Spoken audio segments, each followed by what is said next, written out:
Franck Ferrand raconte sur Radio Classique.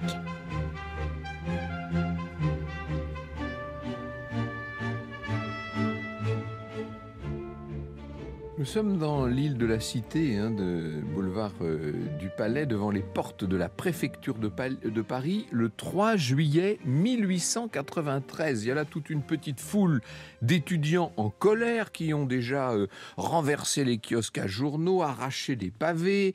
Ils s'attaquent maintenant aux grilles qui sont autour des arbres. On a dévissé les bancs publics, on va voyer un peu. Tout ça projeté contre la porte de la préfecture et contre les vitres. Ils sont enragés, les étudiants. Ils veulent prendre la préfecture. Au départ, tout ça est parti de pas grand-chose. Le bal des étudiants des Beaux-Arts, quelques mois plus tôt, avec de petits spectacles, dont celui d'une Cléopâtre dénudée. Il faut vous dire que ces bals d'étudiants en art avaient tendance un peu à dégénérer parfois. Et la Ligue de la défense de la morale a porté plainte. Elle a fait condamner les organisateurs du bal à de la prison avec sursis. Et là, les étudiants ont trouvé que c'était trop. Ils ont manifesté.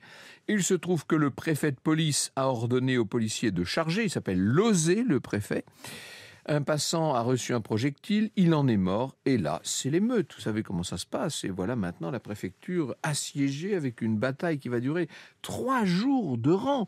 Faut pas oublier que le souvenir de la commune n'est pas très éloigné à l'époque. On est en 1893, ça fait 22 ans. Le gouvernement, c'est un gouvernement d'union des gauches. Le gouvernement Dupuy va finir par faire intervenir l'armée. Et à ce moment-là, quand même, les étudiants rentrent chez eux. Le 10 juillet, donc une semaine après, le préfet de police saute. C'est un autre qui est nommé à sa place. C'est Louis Lépine. Petit homme sec, Louis Lépine, dynamique à la barbichette pointue. Il est lyonnais, conservateur et amoureux de l'ordre, mais aussi, disons-le, tout entier dévoué à la fonction publique et à la République. La préfecture de Paris, il en rêvait. À l'époque, le maire de Paris, ça n'existe pas. Il n'y a pas de maire de la capitale, il y a des maires d'arrondissement, mais le conseil n'est que consultatif. C'est le préfet qui administre directement la capitale et surtout sa police. C'était peut-être pas plus mal, vous me direz. Lépine est un réformateur, il veut réconcilier la préfecture avec le conseil municipal, il veut instaurer des permanences dans les commissariats, faire installer le téléphone, réglementer la circulation, rendre les policiers, à la fois plus experts, plus compétents et plus populaires. Bref, il réforme tout, il prend à bras le corps, la sécurité dans la rue et le maintien de l'ordre. Ça ne veut pas dire que pour autant il s'intéresse à la politique. Dans ses souvenirs, tout le personnel politique en prend pour son grade. Les radicaux, des démagos, dit-il. Les socialistes, des ambitieux et des jaloux. Les anarchistes, des misérables. Et de l'autre côté, les cléricaux, des pharisiens. Les nationalistes, des séditieux. Et personne ne trouve grâce à ses yeux. Il se méfie de la politique, Lépine. Il se méfie aussi de la police politique. Il n'a pas le goût des intrigues ou des manipulations. C'est pas du genre, lui, à infiltrer les différents mouvements. Lépine voudrait une préfecture neutre. Le problème, c'est qu'à l'époque, la politique est omniprésente et qu'il va être, lui, rattrapé par la politique. Franck Ferrand sur Radio Classique. On a fait un saut de quelques semaines, quelques mois en avant. 9 décembre 1893, à la Chambre des députés, il est 4 heures de l'après-midi, un homme surgit de la tribune du public et lance une bombe en direction des bancs de la droite qui explose la bombe en l'air. Il y a des clous qui sont projetés un peu partout, ça fait de la fumée, on entend des cris. Les députés se précipitent vers les sorties. Il y a 2 blessés légers qui ont été raflés par les clous. Disons les choses, il y a eu plus de peur que de mal, mais ça n'est pas rien quand même. Après 20 minutes, le président de la Chambre fait retentir la sonnette. « Messieurs, la séance continue !» Il y a quand même un autre blessé, c'est l'auteur de l'attentat, un anarchiste de 31 ans qui s'appelle Auguste Vaillant. Et il avoue qu'il a voulu venger Ravachol. Ce Ravachol en question, il avait été guillotiné 2 ans plus tôt pour 3 assassinats qu'il avait commis. C'est un engrenage, si vous voulez, de condamnation et de vengeance. Vaillant est condamné à mort pour la bombe qu'il a fait sauter au sein de l'hémicycle. Or, le président de la République va lui refuser la grâce. Le président, c'est Sadi Carnot à l'époque. Et donc, comme pour Ravachol, on va voir Vaillant guillotiné. 12 février 1894, une autre bombe éclate dans une brasserie de la gare Saint-Lazare avec pas mal de blessés. Il n'y a pas de bourgeois innocent, dit l'auteur. L'auteur, c'est Émile Henry. Voyez, on se rappelle tous ces noms des anarchistes. Auguste de Vaillant, Émile Henry est devant la cour d'assises. « Mes mains sont couvertes de sang comme votre robe rouge », dit-il. Et allez, lui aussi est guillotiné en mai 94. Les anarchistes n'arrivent pas à déstabiliser ce régime qui s'est installé maintenant. Mais il faut quand même dire qu'il lui porte des coups et des coups terribles. Le préfet Lépine est lui-même témoin de l'attentat le plus dramatique. Et là, vous me voyez venir, évidemment, nous sommes en juillet 94. Et si vous me permettez, je passe la parole à Louis Lépine. C'était à Lyon, le soir de l'ouverture de l'exposition industrielle. Déjà, on s'était levé de table quand nous vîmes passer sous nos fenêtres le landau présidentiel qui se rendait au Grand Théâtre. Le président de la République, donc c'est le président Sadi Carnot, le maire, le gouverneur militaire, le préfet, allongés sur des coussins, semblaient jouir de cet instant de bien-être qui suit les festins. Un homme fend la foule, escalade le marchepied, la voiture était découverte, et plonge de haut en bas un long couteau catalan dans les entrailles du président. Ce fut un cri, une ruée, une stupeur. L'homme est saisi, la voiture au galop des chevaux emporte le blessé à la préfecture et j'eus là un spectacle que j'aurais peine à oublier. Il raconte Lépine l'opération désespérée, mais au bout de 2 heures d'angoisse, dit-il, le pauvre président rendait l'âme dans un faible gémissement et son assassin s'appelle Caserio, bien entendu. Alors c'est à Paris que vont avoir lieu les funérailles de Sadi Carnot. Le préfet Lépine fait interpeller à titre préventif quelques 200 hommes. La gauche l'accuse d'arrêter aussi des socialistes et des syndicalistes, en gros de profiter de l'occasion. Devant le conseil municipal, le préfet assume. Les orateurs qui m'ont précédé à cette tribune me demandent compte de ces mesures qu'ils qualifient d'arbitraires et que je considère moi comme des mesures de préservation sociale. Que diriez-vous si, par notre inertie, nous avions causé un nouveau malheur? On va juger 30 anarchistes, dont l'auteur de l'assassinat, donc Caserio, qui est exécuté 1 mois plus tard. La Chambre des députés vote une nouvelle loi contre la propagande anarchiste et le gouvernement, à ce moment-là, met vraiment la pression sur les préfets. Il faut en finir avec cette menace anarchiste. Franck Ferrand sur Radio Classique. Lépine, vous avez bien compris, a déjà réformé pas mal tous ses services à la tête de la préfecture de Paris. Il a créé une grande direction des recherches qui regroupe tous les services d'enquête. Il faut un chef à la tête de ce service de recherche et le ministre de l'Intérieur va lui imposer un homme du sérail. C'est un inspecteur général qui sort de la Sûreté générale. Vous voyez qu'on reste vraiment dans le sérail. L'homme en question s'appelle Louis Puybarrot. Voici ce que Ernest Reynaud, dans Souvenirs de police, la vie intime des commissariats, c'est un livre qui date de 1926, voilà ce que disait Ernest Reynaud. Il décrit les rapports entre Lépine et Puybarrot. Il n'y avait pas d'homme plus dissemblable et moins enclin à sympathiser. Le premier, franc, sec et net. Le second, paplard, cauteleux et retors. Lépine allait de l'avant. Puybarrot ne hasardait pas un geste qui ne fût calculé. L'un fondait droit sur l'obstacle, l'autre le minait par en dessous. Tous deux étaient de rudes jouteurs, mais l'arme favorite de Puybarrot, c'était la chausse-trappe. Et c'est intéressant parce qu'il va y avoir de la complémentarité là. Les 2 hommes vont se répartir les rôles avec plus ou moins d'harmonie, disons-le.